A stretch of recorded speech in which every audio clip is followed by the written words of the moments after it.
আগামী নির্বাচনকে সামনে রেখে জামাত আমির ডাক্তার শফিকুর রহমানের একের পর এক চমক আমরা দেখতে দেখতে অনেকের চোখ কপালে উঠে যাচ্ছে।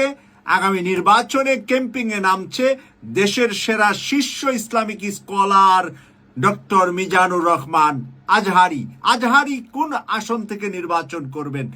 ঢাকার গেন্ডারিয়া যেই এলাকায় উনি বড় হয়েছেন সেটা, নাকি কুমিল্লা ৩?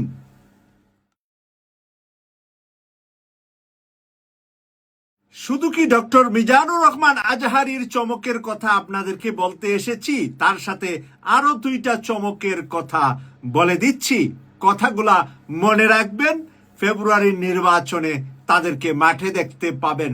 স্বরাষ্ট্রমন্ত্রী বানানোর জন্য ডাক্তার পিনাকি ভট্টাচার্যকে চয়েস করেছে জামাত, এবং ডাক্তার পিনাকি ভট্টাচার্য সরাসরি নির্বাচনে অংশগ্রহণ করবেন, নতুবা টেকনোক্রেট কোটায় মন্ত্রী হিসাবে দায়িত্ব নেবেন।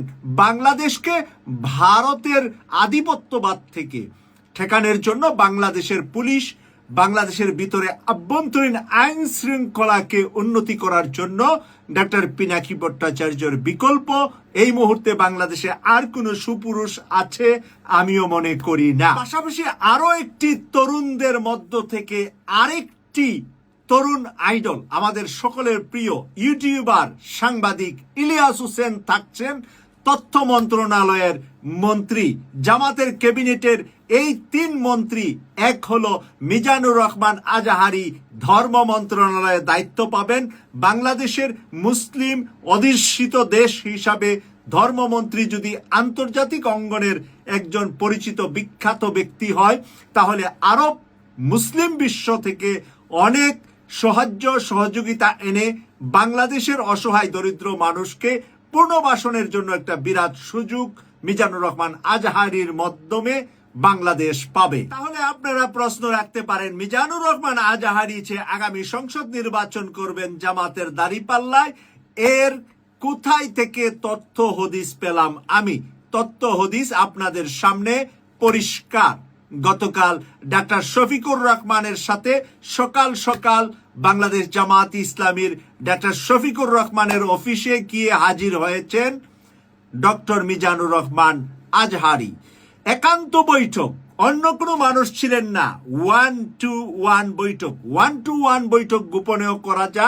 ডাক্তার শফিকুর রহমানের বাসায় চায়ের টেবিলে বসেও দুইজন 1-to-1 বৈঠক করতে পারতেন, অথবা অফিসে বৈঠকটা করার পরেও কোনো ফটো সেলফি বা সাংবাদিকদের কাছে পৌঁছে যাক এমন কোনো চিহ্ন তারা না রাখলেও পারতেন। কেন দুইজন একসাথে বসে একসাথে দাঁড়িয়ে দুইটা ছবি পোস্ট করে দিলেন সামাজিক যোগাযোগ মাধ্যমে? সামাজিক যোগাযোগ মাধ্যম থেকেই আজকে কনফার্ম হচ্ছে, যারা এই বিষয়গুলা নিয়ে রাজনীতি বিশ্লেষণ করেন তাদের কাছে অনেকটাই পরিষ্কার হয়ে গিয়েছে। তাহলে মিজানুর রহমান আজহারির বিষয়টা না হোক আপনারা মেনে নিলেন, আজকে মিজানুর রহমান আজহারির বৈঠক, আর এই বৈঠক থেকে ওনার ছবি সোশ্যাল মিডিয়ায় ছেড়ে দেওয়ার মানিটা, যারা আক্কলকে ইশারা আর এটাকে বলে বেআক্কলকে ধাক্কা, যাদের নলেজ আছে রাজনৈতিক, তারা এই ছবির ইশারাটা বুঝতে আর কোনো বাকি রইল না। তাহলে আর যে দুইজনের নাম বললাম, ডাক্তার পিনাকি ভট্টাচার্য, অপর দিকে সাংবাদিক ইলিয়াস হোসেন, এটার কি প্রমাণ?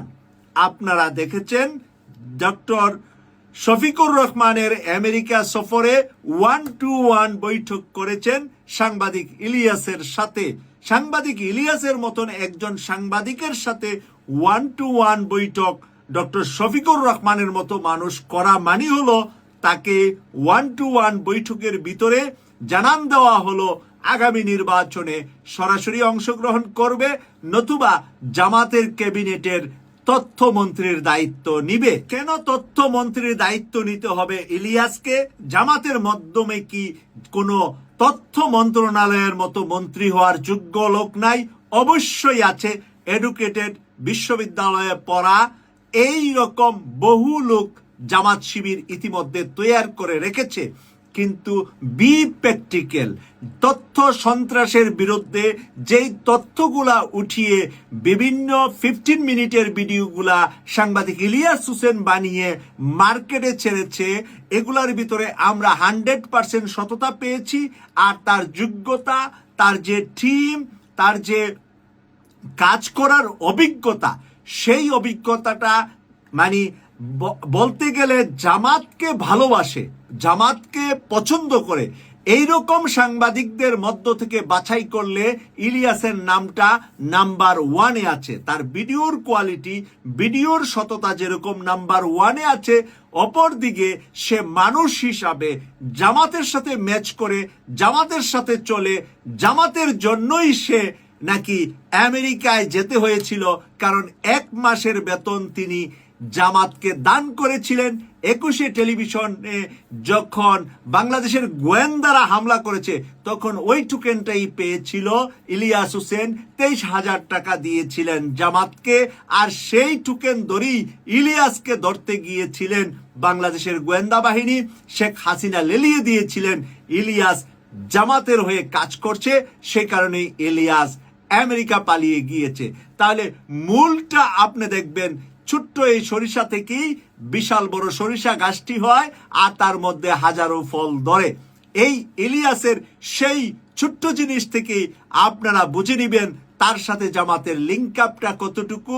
যতই মুখ দিয়া এদিক সেদিক কথা বলুক, রিয়েল সে কোন জায়গার প্রোডাক্ট, কোন জায়গাকে সে প্রতিষ্ঠিত করতে আর বুঝতে কারো বাকি আছে বলে আমি মনে করছি না। এবার আসেন তাহলে ডাক্তার পিনাকি ভট্টাচার্যকে কেন স্বরাষ্ট্রমন্ত্রী করতে হবে? জামাতে অনেক লিডার আছে যাদের যোগ্যতা আছে, পড়াশোনা আছে, সবকিছু আছে, কেন তাদেরকে বাদ দিয়ে ডাক্তার পিনাকি ভট্টাচার্যকে স্বরাষ্ট্রমন্ত্রী বানাতে হবে?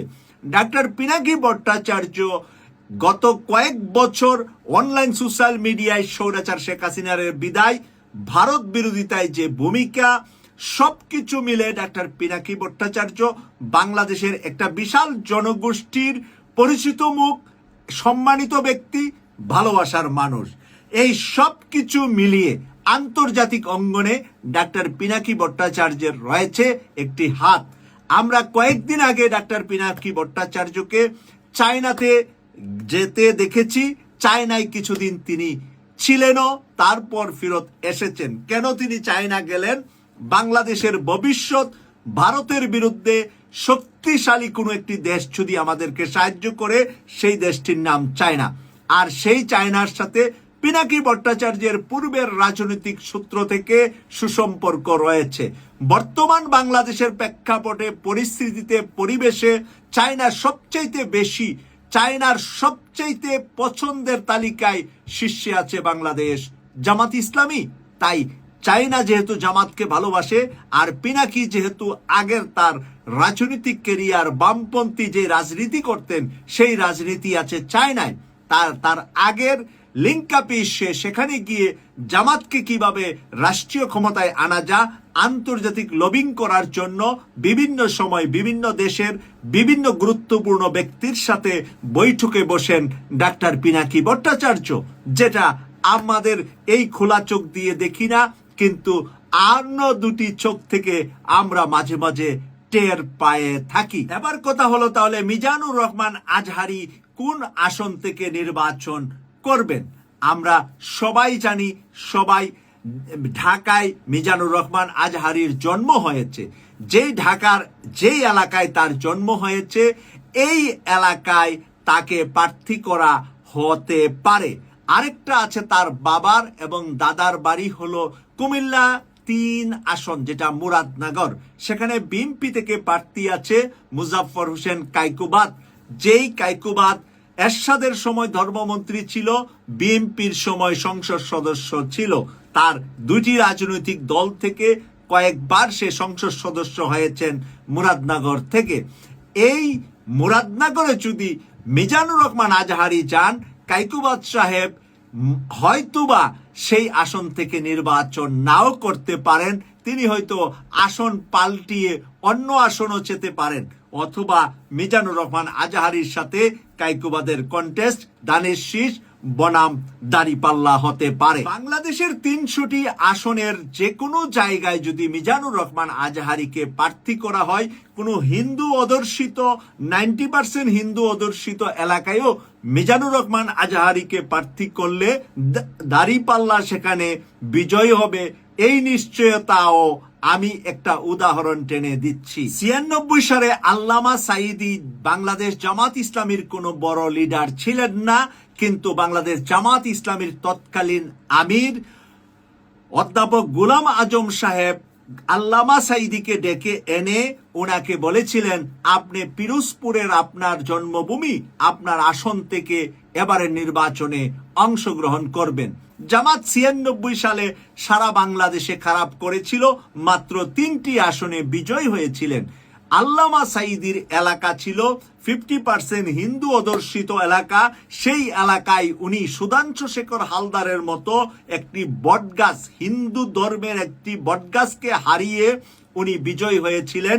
যেখানে 96 সালে শেখ হাসিনা আওয়ামী লীগ সরকার গঠন করেছিলেন, সেখানে সুধাংশু শেখর হালদারকে ফেল করিয়ে আল্লামা সাঈদী প্রথমবার এমপি হয়েছিলেন। পরবর্তীতে 2001-এ 4 দলীয় জোটের মনোনীত প্রার্থী হয়ে দ্বিতীয়বারের মতো এমপি হয়েছিলেন আল্লামা দেলোয়ার হোসেন সাঈদী। তখনকার সময়ে জামাতের 2 জন মন্ত্রী হয়েছিলেন জামাত আমির মাওলানা মতিউর রহমান নিজামী, প্রথমে কৃষিমন্ত্রী, পরে শিল্পমন্ত্রী। আর জামাতের সেক্রেটারি জেনারেল ফরিদপুরের সন্তান আলী আহসান মোহাম্মদ মুজাহিদ সমাজ কল্যাণ মন্ত্রী ছিলেন 2001 থেকে 6 সাল পর্যন্ত। বেগম খালেদা জিয়ার পাশে আমরা দেখেছি। আর সেই 5 বছর আল্লামা সাঈদীকে সম্মাননার সাথে ধর্ম মন্ত্রণালয় কমিটির চেয়ারম্যান বানিয়েছিলেন বেগম খালেদা জিয়া। তাই এবার এই ধর্ম মন্ত্রণালয়টার মন্ত্রী বানানোর জন্য অফার নয়, বরঞ্চ এটা দায়িত্ব হিসাবে পালন করবে মিজানুর রহমান আজহারী। যেখানে জামাত ইসলামীর বর্তমান আমির, বর্তমান সময়ে বাংলাদেশ যখন আমরা বলবো যে 70-80% জনগণ যেখানে জামাতকে পছন্দ করছে, সেখানে আজহারী সাহেব যদি এখানে নির্বাচনে অংশগ্রহণ করেন, তারপরে উনি মন্ত্রী হন এবং জামাত যদি সরকার গঠন করে, উনি ওনার ধর্ম মন্ত্রণালয়ের মাধ্যমে ওনার যে বাংলাদেশে ইসলাম প্রচারের যে একটা বিশাল পরিকল্পনা আছে, নিজ উদ্যোগে একজন মানুষ ব্যক্তি উদ্যোগে করলে কতটুকুই বা করতে পারবে। আর উনি যদি সরকারে যান, তখন পৃথিবীর বিভিন্ন দেশের মন্ত্রীদের সাথে 1-to-1 বৈঠকের মাধ্যমে তাদের দেশে যেই টাকাগুলা তারা বিভিন্ন দেশে ধর্মীয় উন্নয়নের জন্য, মানুষের কল্যাণে, দরিদ্র মানুষের উন্নয়নে তারা খরচ করে, সেই ফান্ডগুলা আজহারী যেভাবে বাংলাদেশে আনতে পারবে, আরেকজন বর্তমান সময়ে এমন কোন ইসলামিক স্কলার নাই যে আজহারীর চাইতে বেশি পপুলার আন্তর্জাতিক অঙ্গনে। যদি আল্লামা সাঈদী বেঁচে থাকতেন, তাহলে সেটা হয়তোবা আল্লামা সাঈদীর পক্ষেই সম্ভব হতো। তাই বর্তমান সময়ের পপুলার ওয়াসিন নয়, একজন স্কলার, ডক্টরেটধারী আলেম আল্লামা এই যে মিজানুর রহমান আজহারী, তার পক্ষেই সম্ভব বাংলাদেশকে একটি স্বনির্ভর বাংলাদেশ করার জন্য। তার মন্ত্রণালয়টি হবে চমৎকার, যেটা বাংলাদেশের জন্মলগ্ন থেকে এত শক্তিশালী, এত মেধাবী, এত শিক্ষিত ধর্মমন্ত্রী হয়তোবা এর আগে কাউকে আমরা পাইনি। এটাই হবে প্রথমবার এবং এই চমকটা জামাত দেখাবে বলে আমি মনে করছি। আপনারা যারা কেটিভি 24 এর নিয়মিত অনুষ্ঠান দেখেন, আপনাদের কাছে, আপনাদের দরবারে, আপনাদের কাছে এই প্রশ্নটা আমি রাখলাম যে মিজানুর রহমান আজহারী আগামী নির্বাচনে আসছে, জামাত ক্ষমতায় আসলে ধর্ম মন্ত্রণালয়ের মন্ত্রী হবে এবং আগামী নির্বাচনে যদি সরাসরি ডাক্তার পিনাকি ভট্টাচার্য আর সাংবাদিক ইলিয়াস হোসেন অংশগ্রহণ নাও করে, টেকনোক্রেট কোটায় যেখানে 10 জনের জায়গায় 1 জন মন্ত্রী বানানো যা এমপি না হলেও, তাকে যেরকম বাংলাদেশ জামাত ইসলামীর সেক্রেটারি জেনারেল আলী আহসান মোহাম্মদ মুজাহিদ সমাজ কল্যাণ মন্ত্রী ছিলেন 2001 থেকে 6, টেকনোক্রেট কোটায় উনি এমপি ছিলেন না। তাই এইবারের জামাত এই 2 জনকে বাহির থেকে টেকনোক্রেট মন্ত্রী আরো কেউ ডাক্তার শফিকুর রহমানের লিস্টে থাকতে পারে, যেটা আমার জানা নাই। আমি যেই 3 জনের নাম বললাম, এতে আপনাদের মতামত, মন্তব্য কমেন্টস করে লিখবেন। এই প্রত্যাশা রেখে বিদায় নিলাম। আল্লাহ হাফেজ।